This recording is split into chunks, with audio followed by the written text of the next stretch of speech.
अस्सलाम वालेकुम दोस्तों, मैं डॉक्टर नसान ताबा साहब भाई को सामने हाजिर हूँ। हमारे साथ लग रहे हैं, जुड़ रहे हैं। हम आपको हम एक्सपेरिमेंट्स और हेल्थ से रिलेटेड मालूमात भैया तक पहुँचाते रहेंगे। तो आज का टॉपिक है भैया सलेशिया यानी कि कौन से वो पेशेंट हैं, कौन से ऐसे मरीज़ हैं जिनको सलेशिया नहीं इस्तेमाल करना। पिछली वीडियो मैंने आपको बताया था कि सलेशिया के सिम्टम, सलेशिया का पेशेंट की पहचान और सलेशिया का यूज़, सलेशिया की अफादियत, वो सारा जिनकी पिछली वीडियो में सारा टॉपिक वो बयान हुआ था। तो आज जो बयान करेंगे वो कौन से ऐसे मरीज़ हैं, वो कौन सी ऐसी कंडीशन है जिस पर हम सलेशिया को इस्तेमाल नहीं कर सकते।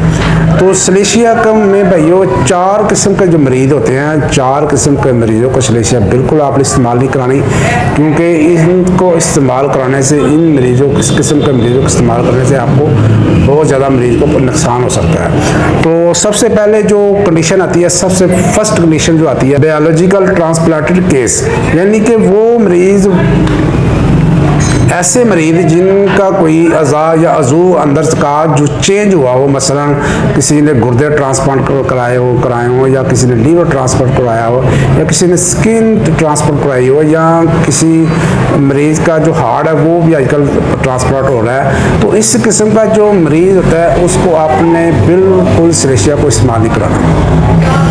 इसके बाद आती है दूसरी कंडीशन। वो दूसरी कौन सी है?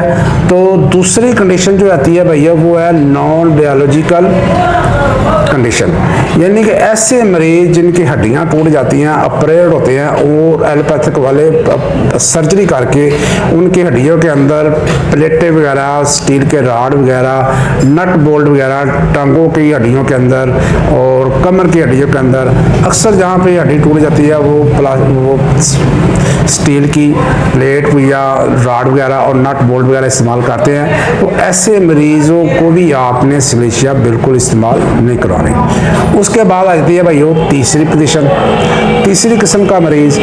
तो तीसरी किस्म का जो मरीज है भैया वो है टीबी वाला मरीज, ट्यूबरकुलोसिस का मरीज।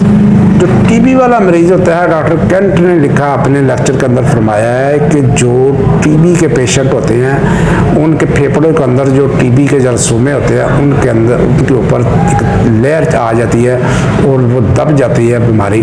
तो अगर उसने ट्रीटमेंट कराया हुआ है तो अगर वो आप उसको सलेशिया इस्तेमाल कराएंगे तो उसके जो जरासीम है टीबी वाले वो दोबारा एक्टिव हो सकते हैं।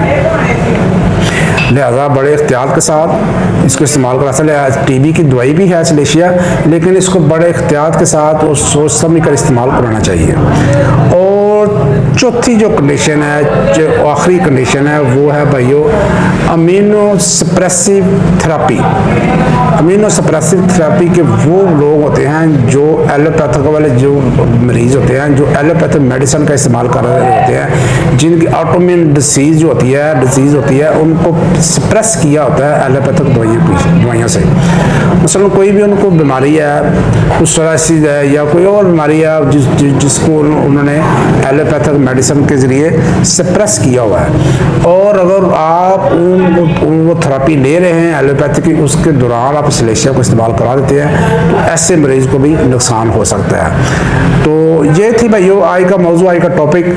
तो इंशाल्लाह उम्मीद है कि भाइयों को इस वीडियो को समझ आ गई होगी।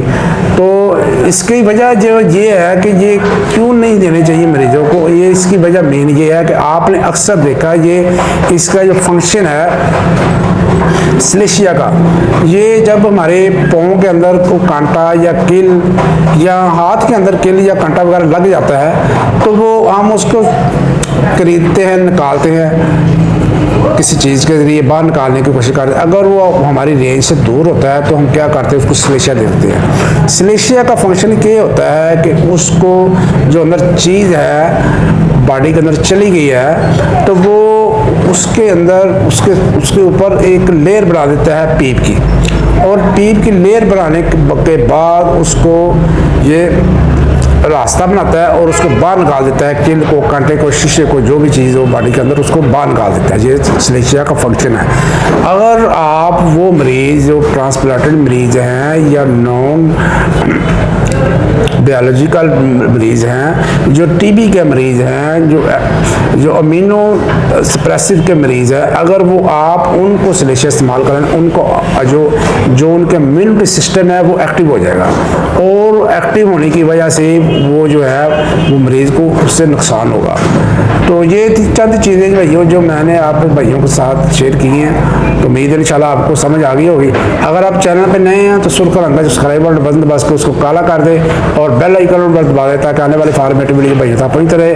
तब आप बिल्कुल जिंदाबाद पाकिस्तान, बंदाबाद, अल्लाह हाफिज़।